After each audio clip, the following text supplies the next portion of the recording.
भाई मंझ बड़ा अमीर आदमी था, बल्कि अपने गांव का सबसे बड़ा जिम्मेदार था।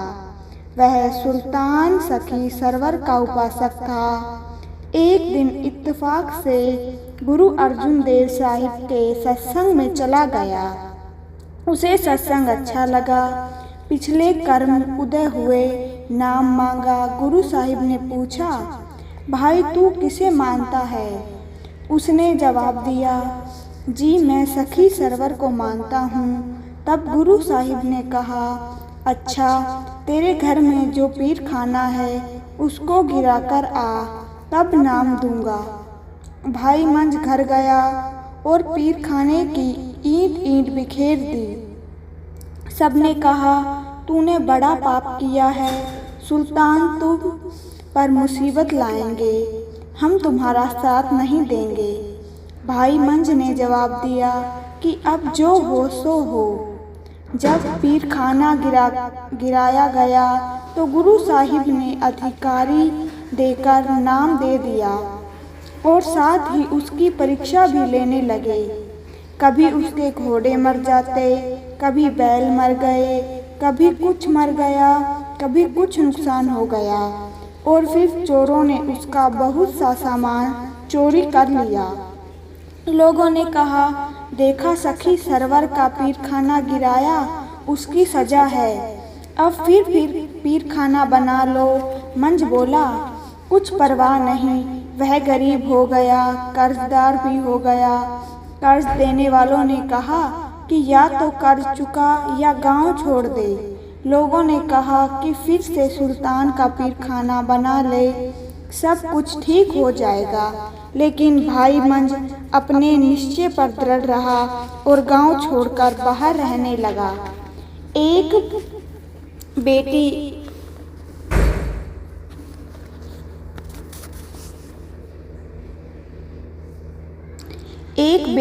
एक खुद और एक स्त्री। अब जिम्मेदारों को और काम भी नहीं आता। बेचारा बाहर से घास लाता, उसे बेचकर पैसे कमाता और गुजारा करता।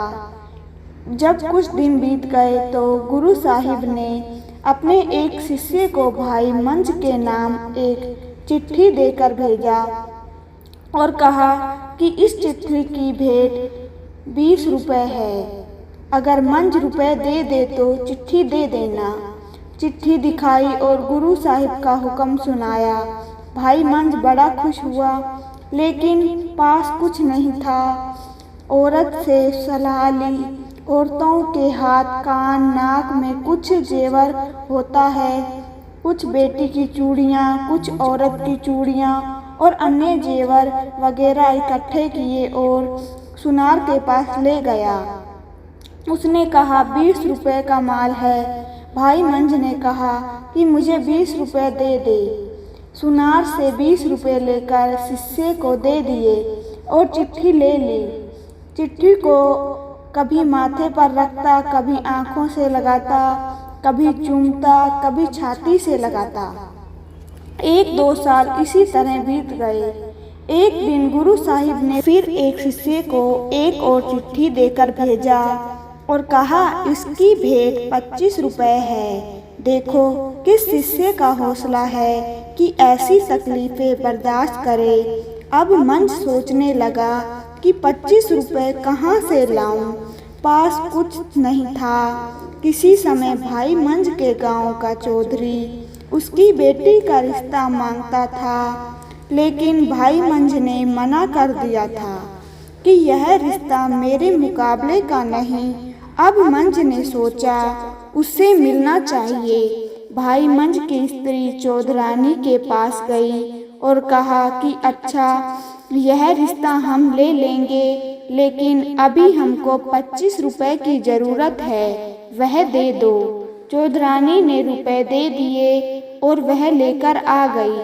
शिष्य को रुपए देकर चिट्ठी ले ली और पहले की तरह उस चिट्ठी से प्यार किया। गुरु साहिब को अभी और परीक्षा लेनी थी। एक शिष्य के हाथ संदेश भेजा कि भाई मंझ दरबार में आ जाएं।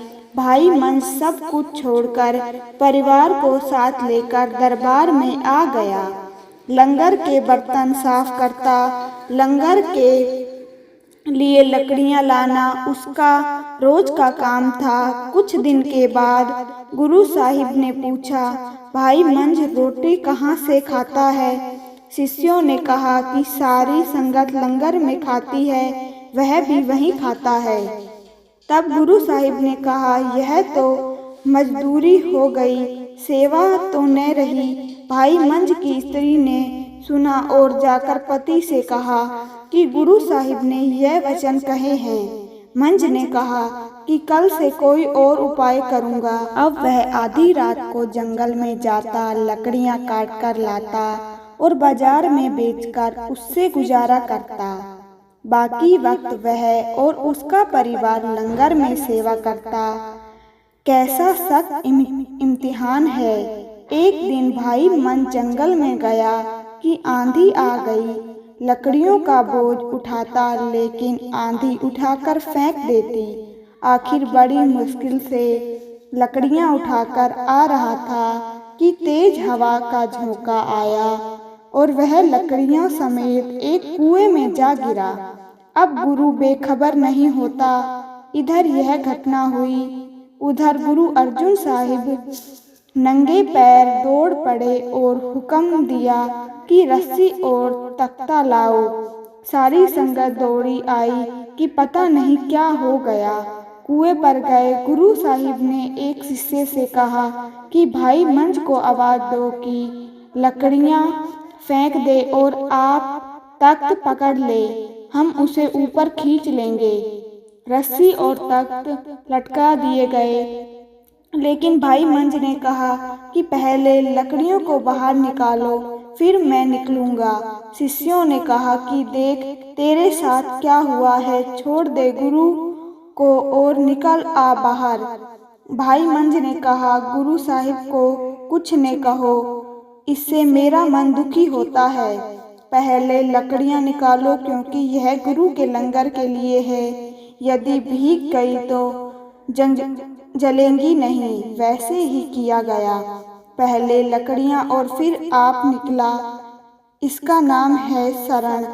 जब निकला तो गुरु अर्जुन साहिब ने दयाल होकर कहा, मांग क्या मांगता है, मैं तुझे तीनों लोकों का राज दे दूंगा। उसने कहा, हे सतगुरु, मुझे तो कुछ भी नहीं चाहिए, सिर्फ तुम चाहिए। यह सुनकर गुरु साहिब ने भाई मंझ को छाती से लगा लिया और वर दे दिया। गुरु साहिब ने कहा, जिसको तू नाम देगा वह सीधा संसार सागर से पार हो जाएगा। यह है शरण का फल, लेकिन शरण लेना कठिन है।